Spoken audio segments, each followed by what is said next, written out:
Hi, I'm Rick Steves, back with more of the best of Europe. This time, we're enjoying some underappreciated corners of Germany, both old and new.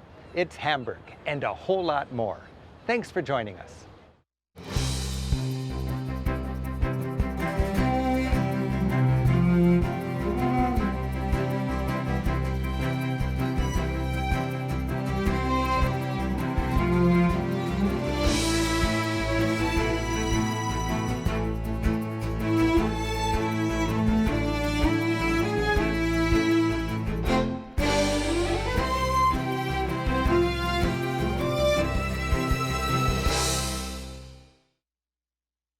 Germany is Europe's leading country in many ways.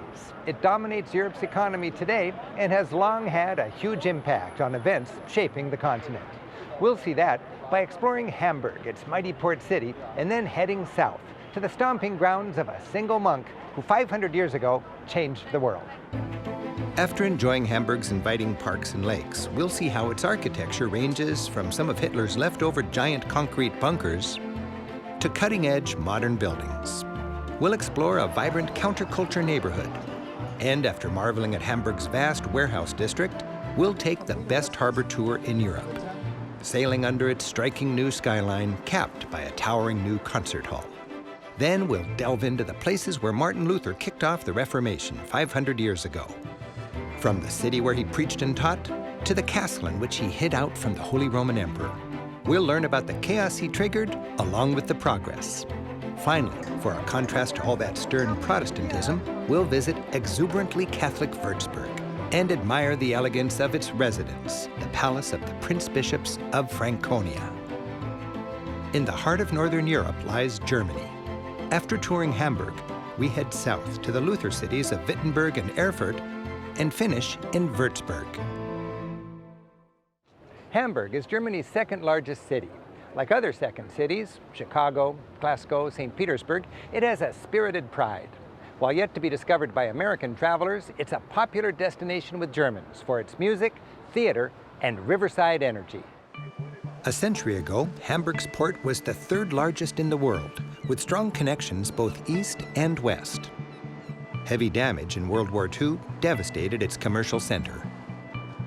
During the Cold War which followed, trade to the east was cut off. Port traffic dwindled, and so did the city's influence. But Hamburg's been enthusiastically rebuilt, and since the reunification of Germany just a generation ago, it's gaining back its former status as a leading trade center. And it's become one of Germany's most desirable places to live. The city's delightful lakes were created in the Middle Ages when townsfolk built a mill that dammed the local river. Back in the 1950s, a law guaranteed public access to the lake for everyone, and today, peaceful paths and bike lanes are a hit with locals. On a nice day, the lake is dotted with sailboats. On the far side, lush inlets reach into fancy residential neighborhoods. Along with plenty of downtown parkland, the lakes provide Hamburg one of Germany's greenest cities with an elegant promenade that comes complete with top-of-the-line shops. Just a block away, its massive city hall, built in the 19th century, overlooks the lively scene. It's flanked by graceful arcades and surrounded by plenty of commerce. Its bold architecture and maritime atmosphere gives this northernmost German city an almost Scandinavian feel. With its trading heritage and a strong economy, Hamburg's downtown showcases a wealthy city that rose like a phoenix from a terrible recent past.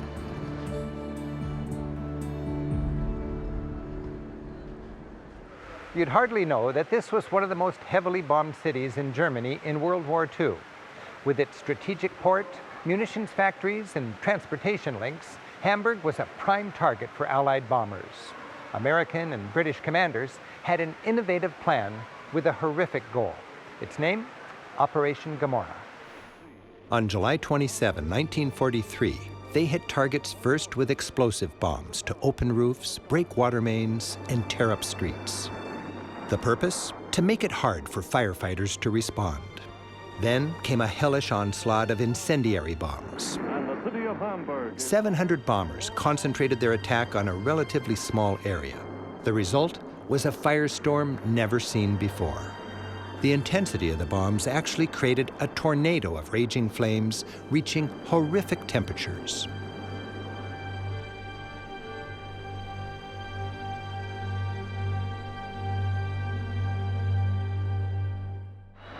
Thousands suffocated inside their air raid shelters, and those outside were sucked off their feet, disappearing up into the fiery vortex. In 3 hours, the inferno killed over 35,000 people, left hundreds of thousands homeless, and reduced 8 square miles of Hamburg to rubble and ashes. Somehow, the towering spire of St. Nicholas Church survived the bombing. It and the ruins of the church itself are now a memorial, left to commemorate those lost and to remind future generations of the horrors of war. Where the original altar once stood is now a simple yet poignant concrete altar by Oskar Kokoschka. The memorial's underground museum quietly tells the story. You'll see scorched and melted fragments demonstrating the heat of the firestorm and examples of the futility of trying to survive such a bombing. The museum also shows foreign cities that Germany destroyed. That's because Germans make a point to acknowledge the suffering they inflicted on others when remembering their own suffering.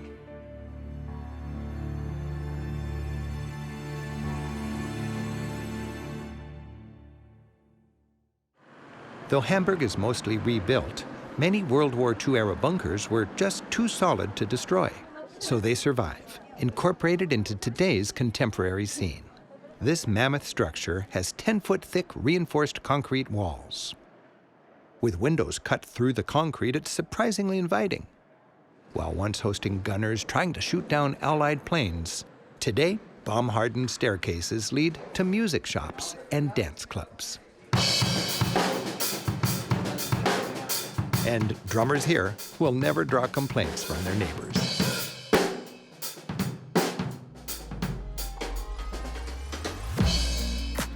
Nearby, another bunker, this one with colorful graffiti, is now a climbing wall in a pleasant neighborhood park. While Germany is known for its order and efficiency, that social conformity comes with a flip side. Neighborhoods well known for their energetic counterculture. Hamburg's trendy Schanze quarter offers a breath of fresh cultural air. A popular neighborhood, it has so many cafes, its main street is nicknamed Latte Macchiato Boulevard. This fun-loving edge is nothing new to Hamburg. Nearby, Hamburg's Reeperbahn neighborhood has long been Germany's most famous entertainment zone. It gained notoriety as a rough and sleazy sailors' quarters filled with nightclubs and brothels.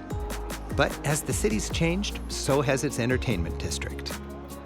In one generation, the Reeperbahn has earned a new, more respectable image, a destination for theater and live music.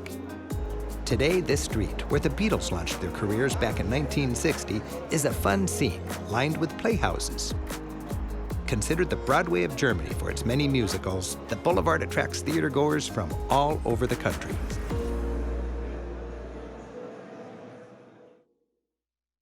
Hamburg, 60 miles from the North Sea on the Elbe River, has long been a vital port.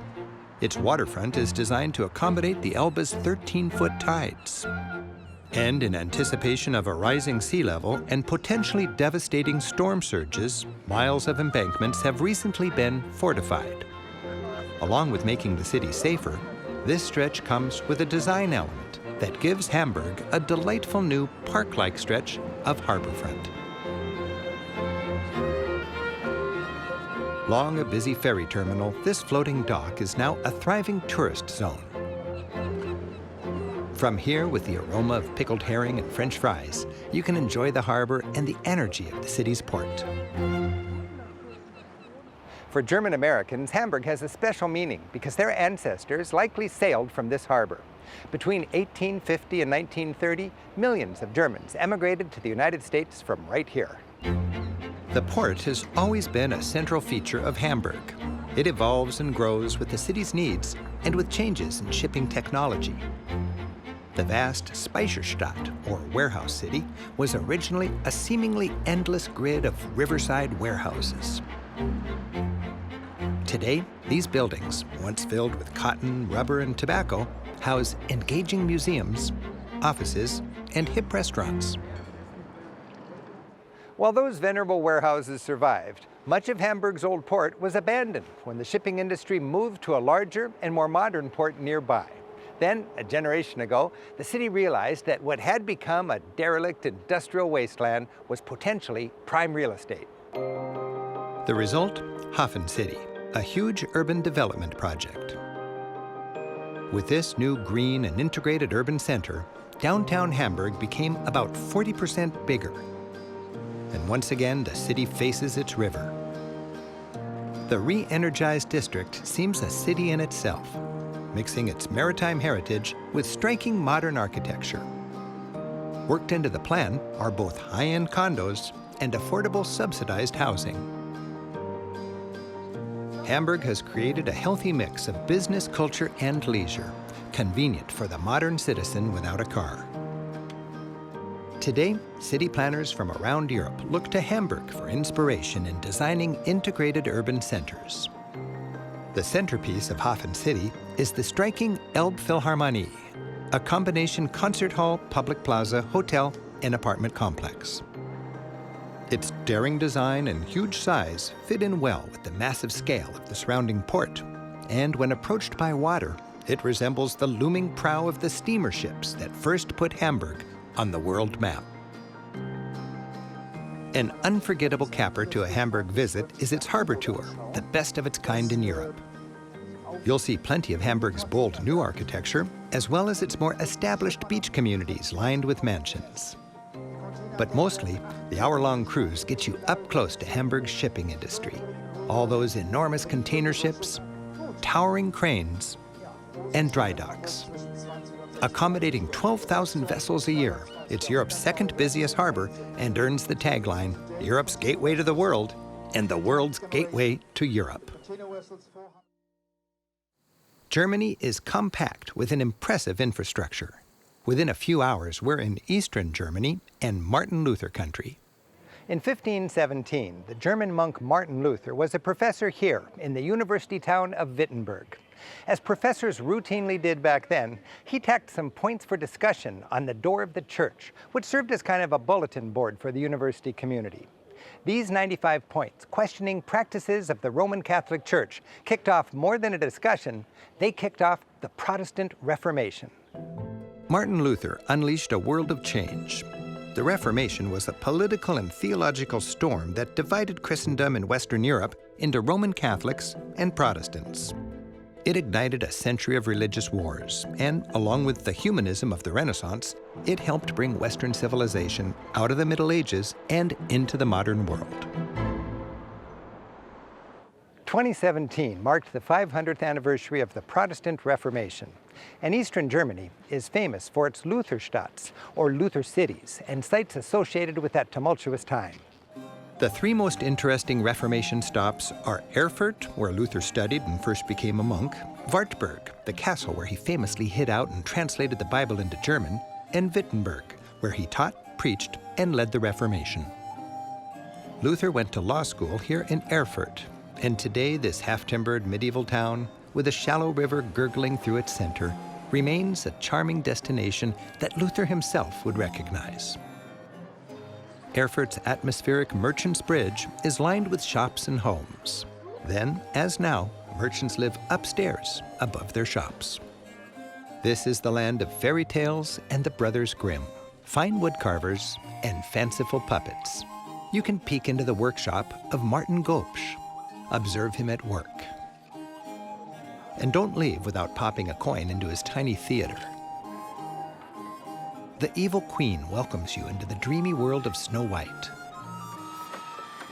Separate vignettes tell the story.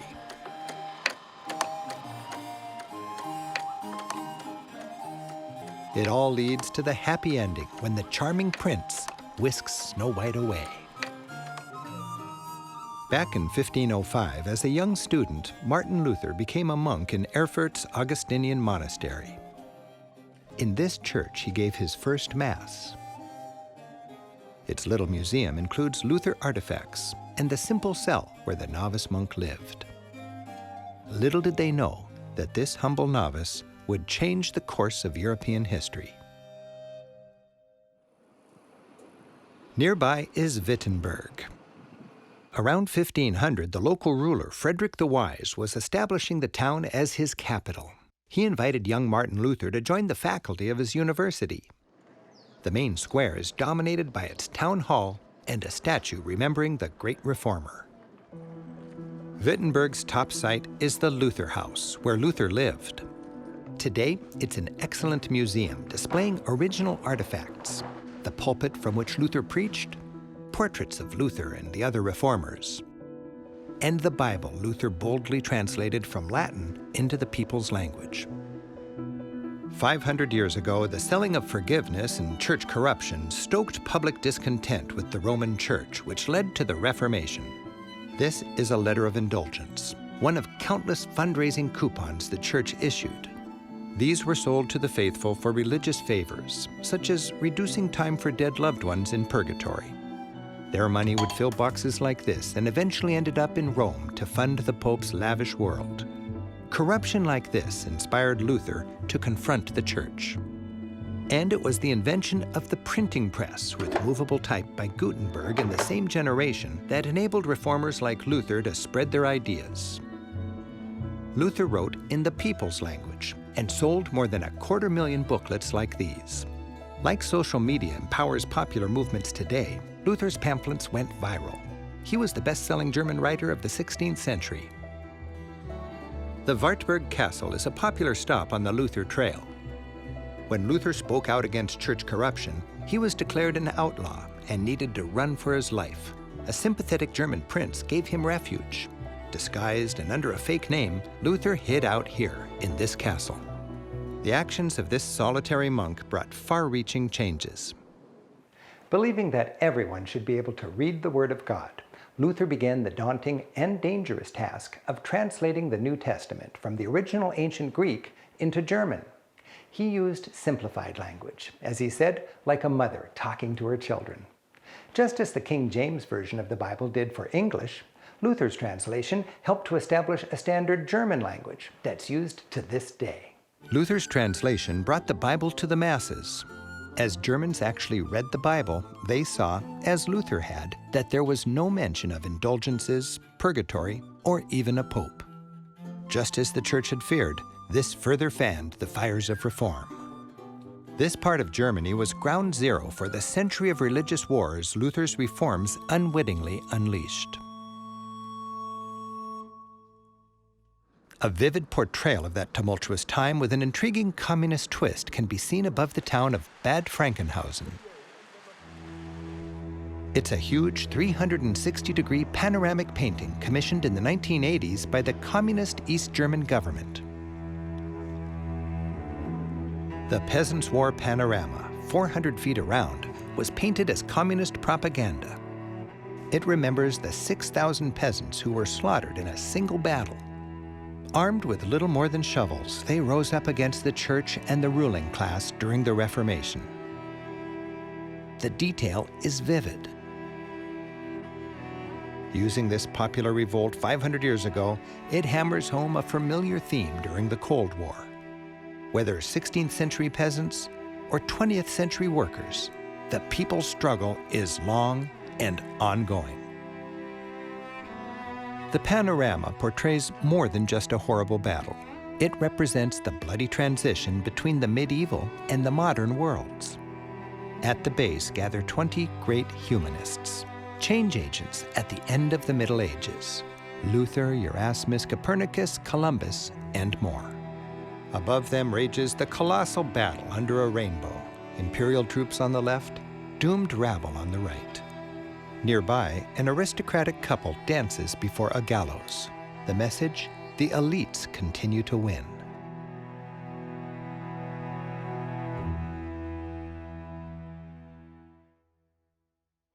Until German unification in the late 1800s, Germany was fragmented, a collection of small, independent states.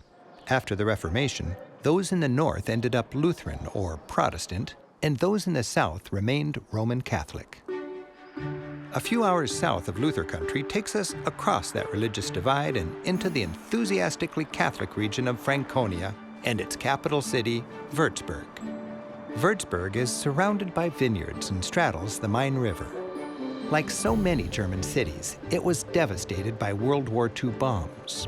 But while cities like Hamburg and Frankfurt rebuilt on a modern grid plan, Würzburg recreated its charm by rebuilding according to its original layout. The marketplace is an inviting scene. Its 200-year-old obelisk features romantic maidens selling their produce. And to this day, the square still hosts a charming market.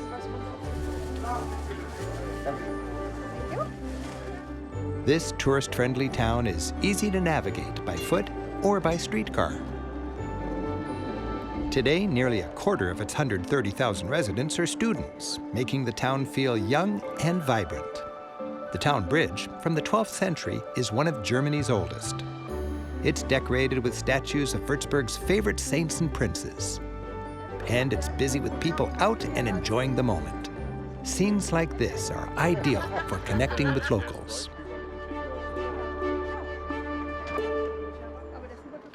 Würzburg was the capital of the German state of Franconia. In the 1700s, it was ruled by a prince-bishop. He exercised both secular and religious authority, and this grand palace was his home. Opulent as a German Versailles, the prince-bishop's residence is the main attraction of Würzburg. Imagine VIP guests arriving for lavish parties. Met here by the prince-bishop, they'd glide gracefully up this elegant stairway, enjoying a grand fresco as it opens up overhead. Dating from about 1750 and by the Venetian master Tiepolo, it illustrates the greatness of Europe with Würzburg at its center. The hero is the esteemed Prince Bishop, honored by a host of Greek gods affirming his rule. Ringing the room are allegories of the 4 continents, each with a woman on an animal, and celebrating Würzburg as the center of the civilized world. America, desperately uncivilized, sits naked with feathers in her hair on an alligator among severed heads and a cannibal barbecue. Africa lounges on a camel in a land of trade and fantasy animals. Asia rides her elephant in the birthplace of Christianity marked by crosses. Europe is the center of high culture, and Lady Culture herself points her brush not at Rome, but at Würzburg. The adjacent Imperial Hall is a fine example of Baroque, harmony, symmetry, light, and mirrors. Its ceiling is also by Tiepolo. Typical of the Baroque movement, he was a master of 3-dimensional illusion, and he'd heightened the illusion with some fun tricks. Notice how 3D legs and other objects dangle out of the 2D frame. The art, like nearly all art of that day, was propaganda, paid for and serving either the state or the church. In this case, it's both. Here, the Holy Roman Emperor bestows upon the Bishop of Franconia the secular title of Prince. The bishop, now the Prince Bishop, touches the emperor's scepter, performing an oath of loyalty. From this point onward, the Prince Bishop wears 2 very powerful hats at the same time. A string of splendid rooms evolved from fancy Baroque to fancier Rococo. It all leads to the 18th century mirror cabinet. This was where the Prince Bishop showed off his amazing wealth. It features kilos of gold leaf, lots of exotic Asian influence, and eye-popping extravagance. As for the commoners, we were finally allowed inside this glorious palace about 2 centuries later.